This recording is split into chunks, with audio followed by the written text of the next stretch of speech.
Hi, I'm Karl Kuhn, Senior Video Application Engineer with Tektronix. I'm here today to talk about Precision Time Protocol and how PTP will eventually replace blackburst and tri-level sync in video facilities as we move towards the world of IP. Merging together IT and broadcast engineering, blackburst and tri-level and SDI are pretty much the last holdouts in our transition to IP. We have video engineers and we have IT engineers. Where video engineers have been dealing for years with SDI, analog timing, and also audio. Their timing information is blackburst and tri-level sync. The importance historically has been on delivering signal quality, because that way you have good quality of service, and that should relate to good quality of experience. So the methodology of testing has been QoS, quality of service oriented. So the challenge there is to understand the IT technology.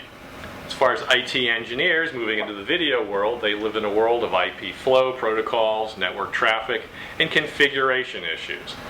Their timing information is network time protocol and precision time protocol. It's less sensitive to the impact of the quality of the signal because you have forward error correction, and you can conceal the errors by resending data. Resending is not an option in the video world that we live in. So their approach has been quality of experience, QoE-centric methodology of testing. Then they drill down to quality of service issues. So the challenge for them is to understand video technology. So both groups need tools for reporting, monitoring, and analysis for both quality of service and quality of experience in the hybrid facilities that we now have. Precision time protocol is a hierarchy of clocks. In the slide we can see a Grand Master. That is the clock that sets the time base for the entire network. In that time, those packets are sent through your routers, your entire network, to get to a camera, for example, which would be an ordinary clock or a slave clock. You can have separate domains. You have a video domain, another video domain, or a video domain perhaps, and an audio domain.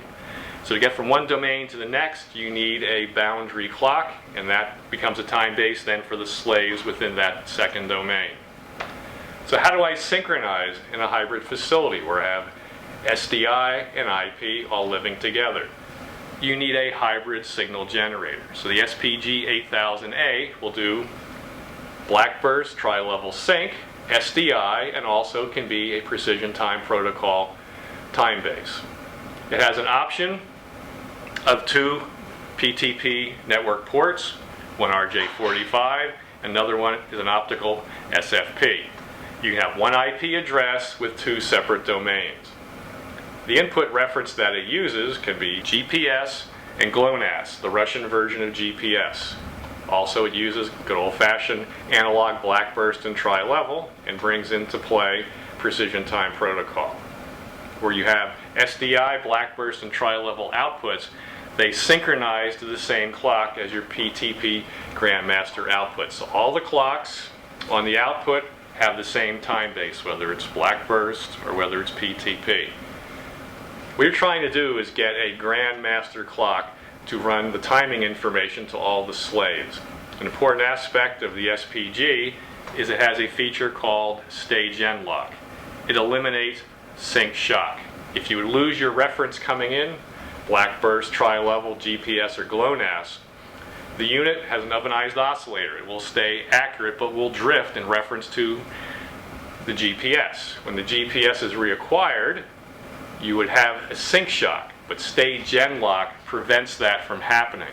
So it slews the internal clock into time with the GPS, so you have a smooth transition with no shock. It's all in one unit with a lot of upgrade capability, so you're future-proofing yourself for your needs today and where you're moving. So it has multiple video outputs. We'll get deeper into that. It has a clock generator with multiple timecode outputs. It has optional PTP Grandmaster. It's a software option, so you get a key code and you're in business of PTP. Also at time of purchase, it would be good to go with the GPS or GLONASS option, so that way you can use the satellite time base for your house reference. You can get optional 3 gig HD and SDI test signal generation with also Dolby E. Also an option AES for audio tones and DARS outputs. Highly recommend getting optional backup power supply, which is load tested once a day. The primary is what you're running constantly, but once a day the SPG tests under load the secondary power supply to see that it's functioning and ready to go if it's called upon. We also have an algorithm that does a time and load test count up to see the age and wear and tear on the power supply. That way you have an idea of how much life has been consumed on the power supply. Has remote configuration, web-based interface, also remote management using good old-fashioned SNMP. You have various outputs that we'll go through here. The Blackburst tri-level sync. You can get optional two extra outputs on option BG. And you can also get Genlock inputs. Passive loop through, because the loop through allows you to use Blackburst or tri-level sync as your reference. Linear time code, LTC outputs exist. GLONASS, option GPS, highly recommended to use GPS time base. Hot swappable power supplies, recommend that for high reliability networks where you have a primary and a secondary. The secondary is load tested once a day. Precision time protocol, option PTP. Once again, it has two separate domains. It has an RJ45, also an SFP for your optical interface. Has your typical SDI outputs for your test signal generation, also Dolby E test signals. You have composite signals for output for black signals. Word clock, 48 kilohertz. Word clock for audio synchronization.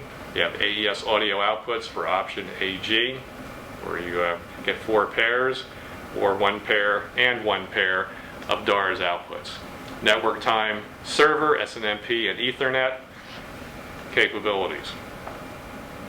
In summary, IP offers both opportunities and challenges to our industry. Our industry is changing quickly.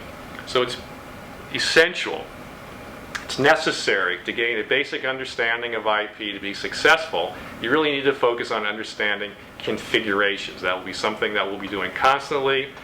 Back in the good old days of SDI, it was output to input. Now we have to configure every spigot in and out of a device. Standards are developing for lightly compressed video, which will allow for 4K, UHD, high frame rate.